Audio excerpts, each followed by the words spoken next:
স্ত্রীকে ভালো রাখা মানেই ভালো খাবার আর বাসস্থান নয়, তার আত্মিক শান্তিটা খুবই জরুরি। সবাই বিলাসিতায় সুখী হয় না।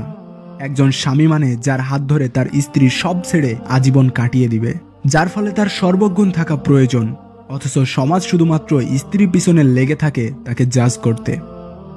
আপনি জানেন না আপনার স্ত্রীর ত্যাগের গল্প, অথচ আপনার চোখে সে সর্বসুখী। এরকম হলে সমস্যা আপনার চোখের সাথে অন্তরেরও। আপনি আসলে তাকে উপলব্ধি করতে পারেন না। একটা স্বামী শুধু জীবন সঙ্গী নয়, বরং বাবা মায়ের স্নেহের অংশীদারও এবং একজন স্ত্রীর উত্তম বন্ধু। অথচ আপনার মধ্যে ইগো কাজ করে। স্ত্রীর উপদেশ শুনে যদি শরীর জ্বলে ওঠে, তাহলে বুঝে নিন শয়তান আপনাকে অহংকারে কাবু করে ফেলেছে।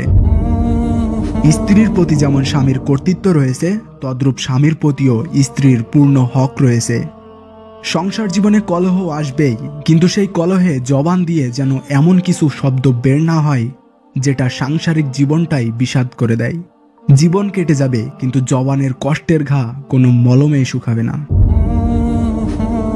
স্ত্রীর অনুভূতিগুলো তার হয়ে ভাবলে তাকে বুঝতেন। বিশ্বাস করুন, জগতের সব নারী ভালোবাসা, আদর ও আহ্লাদের কঙ্কাল। এসব দিয়েই প্রতিটি নারীকেই খুব সহজেই কাবু করা যায়। আপনি একটু ভাবুন, স্ত্রীর পরিবার থেকে কেউ আপনার বিরুদ্ধে কিছু বললে আপনি মারাত্মক চটে যান। হয়তো কোনোদিন শ্বশুরবাড়ির চৌরাস্তাও মারাবেন না, অথচ প্রতিনিয়ত আপনার স্ত্রীর সাথে এটাই হয়ে চলেছে। যেখানে আপনি নিজেই পারেন না ফ্যামিলি ছাড়া কাউকে আপন করতে, সেখানে তার উপরে কিভাবে চাপিয়ে দেন। মেয়ে বলে কি সে মানুষ না? আপনিও যেই মায়ের সন্তান, সেও মায়েরই সন্তান, বরং একজন বাবার রাজকুমারীও। আচ্ছা, কোন আইনে লেখা একটা মেয়েকে এইসব সহ্য করতে হবে? না রাষ্ট্রীয় আইন, আর না ইসলামী শরিয়া। স্ত্রীকে